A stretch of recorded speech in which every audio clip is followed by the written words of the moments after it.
Guys, magandang araw sa inyong lahat and welcome back ulit dito sa ating YouTube channel na Logis CCU Academy. Master Marcos ulit ito ng Team Logis. So, mag-update lang ako sa inyo sa mga nag-aabang ng mga vlogs natin. Pasensya na kayo, sobrang busy talaga natin. Ngayon lang tayo nagkaroon ng time para magpahinga. And ito nga, nandito ako sa farm natin na pinapa-develop. Actually, 6 months na itong ginagawa. Hindi pa rin matapos-tapos itong lilipatan natin. Sobrang pagod. Pero ito, habang nagpapahinga, as you can see, nasa duyan ako. Let me give you an update. So, kwentuhan muna tayo saglit dito sa nangyari na World Slasher Cup. So, unang-una, gusto ko munang batiin ng congratulations lahat ng nag-champion. Mabuhay po kayo. Saludo ko sa tatlong nag-champion ng gagaling. Si Lily Indodoy Mandaragat, si Congressman Lawrence Wacnang, saka MJ yata yun or RJ Nimers. Ewan ko kung si Sir Marvin Rillo yun. Basta MJ or RJ ang pangalan ng isang champion. Kasi umuwi na ako ng afternoon semis. So, nakakatuwa kasi ang isa sa nag-champion, kapwa natin Bicolano, he's a very good seasoned catcher as well. So matagal ko na silang sinusubaybayan, matagal ko nang tinitingnan ang entry nila kahit dito sa Bicol, consistent sila na umi-score ang Team Mandaragat. Saludo po ako sa inyo Actually nagkatapat kami sa Araneta. Sa dami pa ng magkakalaban, kami pang parehong Bicolano And tabla, inabot ng oras sa mga manok natin. Talagang parehong uragon. Antibay na manok nila. Saludo ako and they deserve the championship. As well as kay Congressman Lawrence Wacnang, talagang ang lupit mag-cut ng manok. They deserve the championship. They have earned that. So, nakakatawa. Anyway, kwentuhan ko kayo tungkol sa experience natin. Natutuwa lang ako na ikwento sa inyo. Ang score natin, 2 wins, 2 loss, and 1 draw. Kumbaga, tablahan lang ika nga 2 talo, 2 panalo, 1 tabla sa 5 laban. Natutuwa lang ako dahil ang dinala ko sa Manila, Bicol team ko yun kasi nga dito sa Bicol sa local medyo kabisado na nila so consistent na umiscore, nakapag-champion na kami last national sa 7 stag, nag-grand finalist naman kami sa Manila sa Bakbakan national. So kumbaga parang medyo sabi ko hinug na sila. It's high time na dalhin sila sa international stage.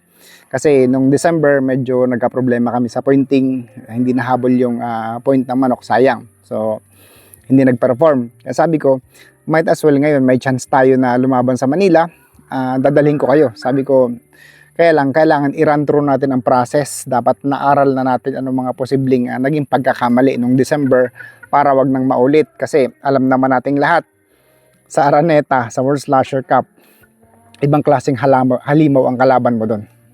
Ibang klaseng halimaw ang kalaban mo doon. Kasi assuming na parehas kayong pointed ang manok, assuming na talagang parehas maayos ang pagkapakilos, talagang mahihirapan ka doon. Halimaw ang kalaban mo, ibang klaseng halimaw. So, talagang konting pagkakamali, masisiro ka doon. So, awa ng Diyos, hindi pa naman tayo nasisiro ever since nang sumali tayo.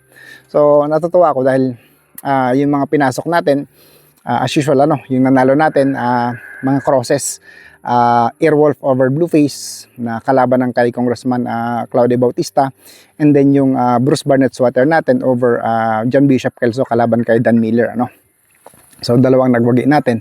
Ang natalo naman natin, isa kay natalo tayo kay EP, natalo din yung isa natin kay kay Long Score. At ang sa Bicol nakapon natin Uragon, tabla tayo. So talagang natuwa lang ako doon kasi yung team Bicol team natin nakapag-adjust. As in kumbaga I'm so proud na yung team ko rito na organic na tinitrain natin, pagpunta sa international stage medyo marunong na sila. So kumbaga nakapag-adjust, sa pointing kumilos ang mga manok. Talagang kumbaga konti na lang, konting refinement ng selection, konting haba ng paghahanda. Tingin ko may chance na mas maging maayos ang scoring kasi talagang grabe despite na ganon, natuwa ako kasi yung isang manok natin na tumabla dahil sa pure na inbred na Bruce Barnett sweater na kahit na talagang durog yung dalawang paa, nakadapa, inabot ng oras tumabla, 10 minutes. So talagang yung nakita ko doon yung tibay, yung tapang, and then yung tamang relationship ng moisture, ng pointing, yung tamang pahinga. Kasi kahit na durog na, bugbog na, tusok na tusok, grabing tusok sa katawan, hindi pa rin bumibigay, hindi nagbabago ang mukha, hindi tumatagas ang dugo.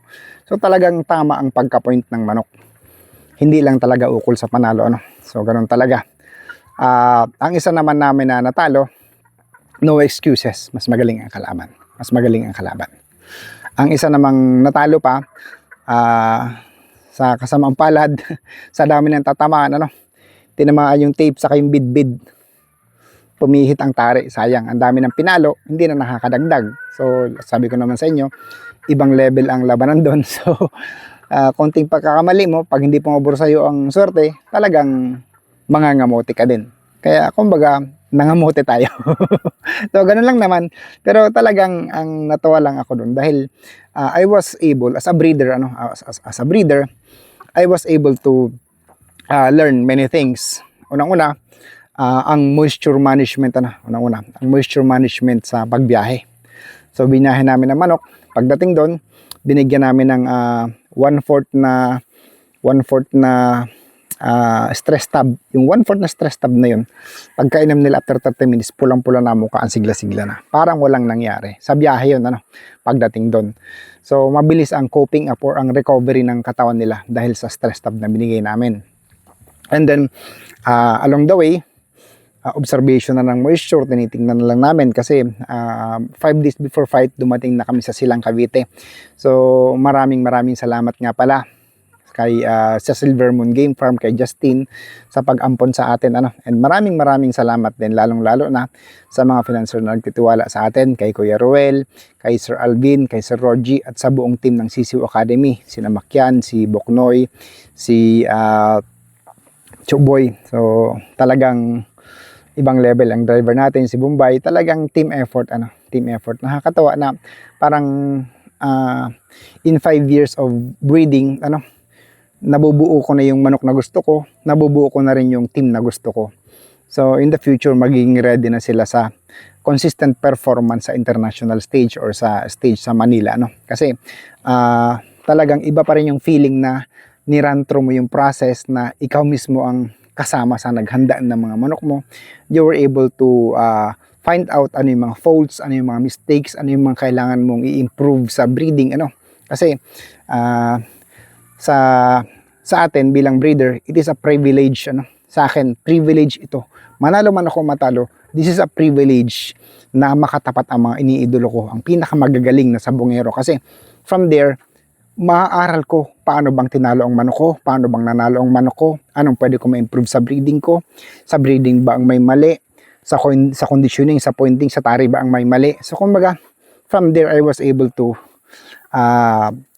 learn something and point out kung anong pwede kong ma-improve, So nakasulat yan sa drafts ng cellphone ko lahat. Para the next time around, babalikan ko yung lessons na yon, ano yung posibleng ma-improve. So talagang ako nakakatawa na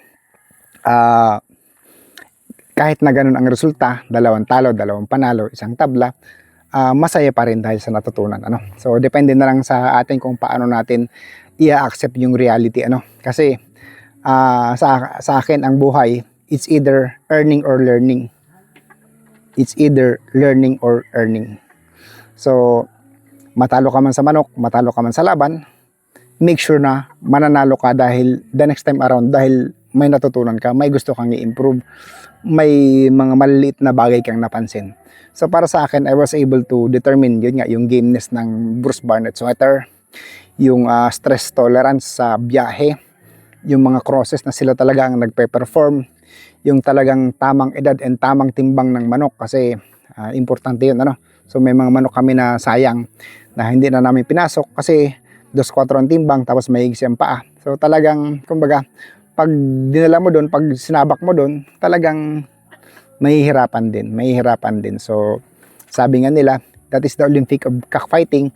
So kailangan well selected ang manok mo. Postura pa lang, it will speak of its ability dapat. So, isa yun sa mga kailangan namin i-improve the next time around. So, ang ginawa ko, sinave ko na yung mga 2.5 years old ko. 2 years old. Para pag January, saktong-sakto ang gulang nila and mas prepared kami.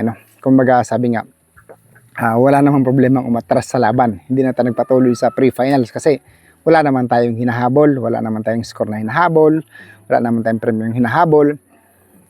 I-save na lang natin ang mga manok, sayang kasi may mga potential mas magagamit pa in the future. So sa mga kasama natin na nagdasal na sumusubaybay, maraming salamat sa mga sumusuporta, maraming salamat sa inyong lahat. So unti-unti mas lalo natin nakikilala ang sarili natin, mas lalo natin nakikilala ang mga manok natin, mas lalo natin nai-improve ang camaraderie ng grupo, yung proseso at yung sistema. So kumbaga, pag nabuo natin yun, it's just a matter of time. Papunta na sa consistency ang scoring. So ganun lang naman, ganun lang naman. So ganun yung mga pag-aaral na ginawa natin at yung pa yung mga pag-aaral na gagawin natin. So I'm excited ulit maging makapag-compete come January kasi much better prepared, and ngayon pa lang yung mga manok na yon papalugunin ko na ng medyo maaga para November pa lang nakalugon na sila. By that time, November, December, mabatak na sila, mahanda. Pag January, talagang well prepared sila. Iba pa rin yung talagang hinug sa batak ang manok. Kaya talagang unti-unti nagsisink in sa akin yung mga lessons na yun. Pero sa ngayon, doon muna tayo mag-focus sa istagan kasi istag season na naman, nakakatawa. So last year, yung istag, yung scoreboard natin talagang nakakatawa, talagang ang ganda ng takbo ng mga laban natin, lalo sa national, talagang isang champion sa 7 stag, isang grand finalist sa bakbakan. So I could not ask for more, and this year we will come back much prepared, mas refined ang selection, mas fresh ang mata ng mga tao natin dahil sa experience, and kumbaga mas na-develop ang confidence nila, So nakakatawa. And ako naman as a breeder, I was able to pinpoint ano ba talaga mga dapat kong ilaban sa gitnaan, ano mga hindi pwede. So kumbaga talagang nakakatawa. So see you again guys, mag-upload na tayo ng mga videos sa mga susunod na mga araw. Kasi ngayon nagpapatayo na ako ng lalagyan ko ng bahay dito sa bundok para dito na ako tumira. Dahil gusto kong mas matutukan itong breeding natin, mas ma-develop, mas mapaganda yung farm natin. So mag-update ako sa inyo in the future dito sa development ng farm natin. Maraming salamat sa inyong lahat. Hanggang sa muli.